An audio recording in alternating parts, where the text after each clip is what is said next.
Easy. So we all remember what Donald Trump's vision for America was. America first.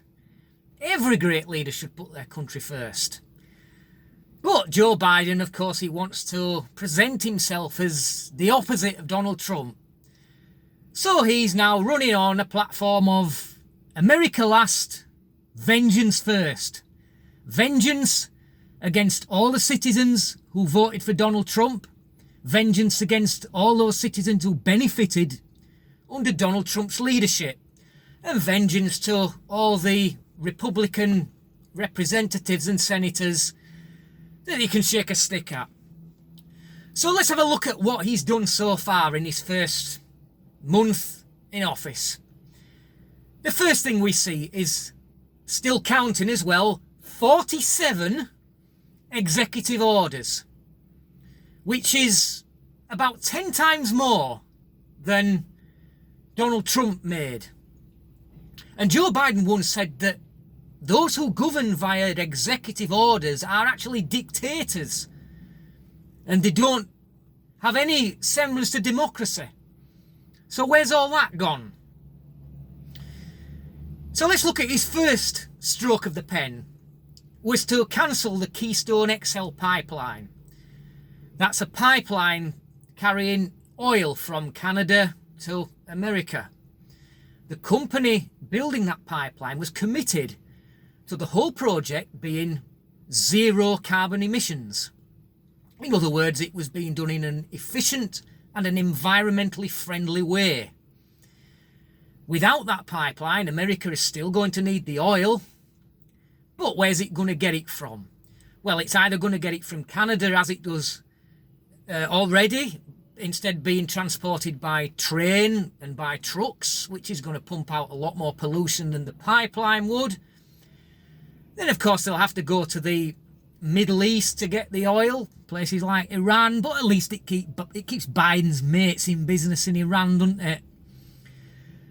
But this cancelling of the pipeline, 11,000 jobs have been lost at the stroke of a pen.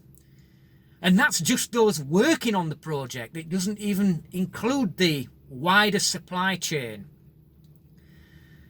Now, why would you want to do that? You kill 11,000 jobs. Oh, but never mind. John Kerry's on the case. Biden's climate czar. And he says, well, those people, they can just go get jobs here making solar panels and wind turbines. It just shows how out of touch these people are, doesn't it?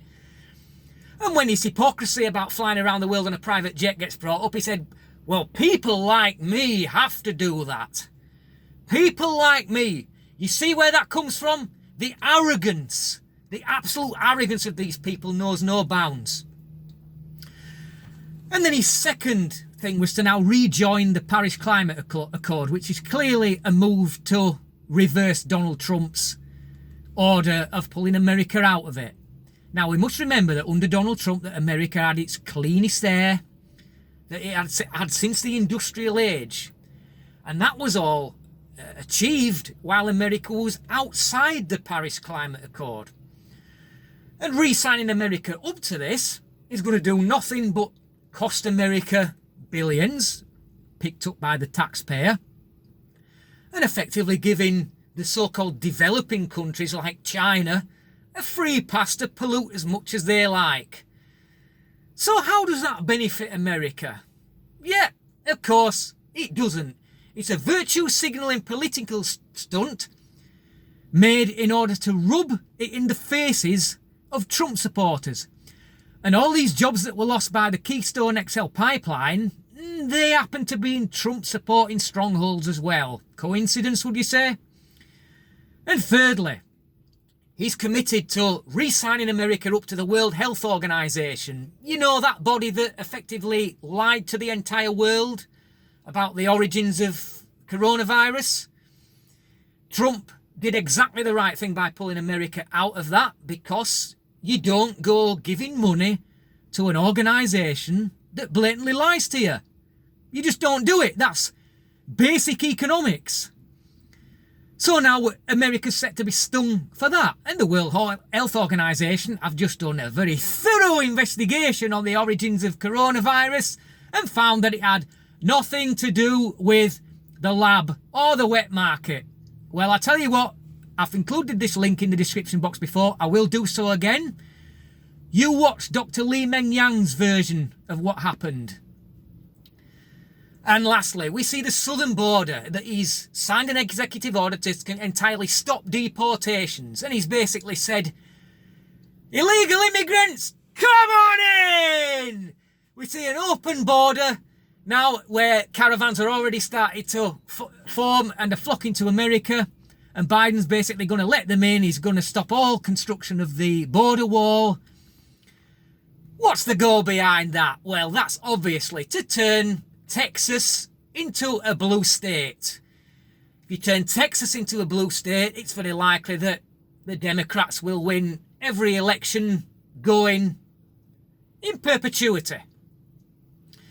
But let's just try and put some positive spin on it to end this video, shall we? Because Joe Biden is the most popular president ever. He got 80 million votes. Now, there has been some doubt as to whether that's true or not, but when you look into it, it quite probably is true. Approximately 50 million votes, approximately 20 million switched by China and particularly Italy when the votes were sent via dodgy software off to those countries, and a further 10 million people who decided to rise from the grave that day and take a nice little day trip down to the polling station. That's 80 million. So never mind, America, you're under the government of the most popular president in history. Good luck. Thank you for watching. Till next time. Easy.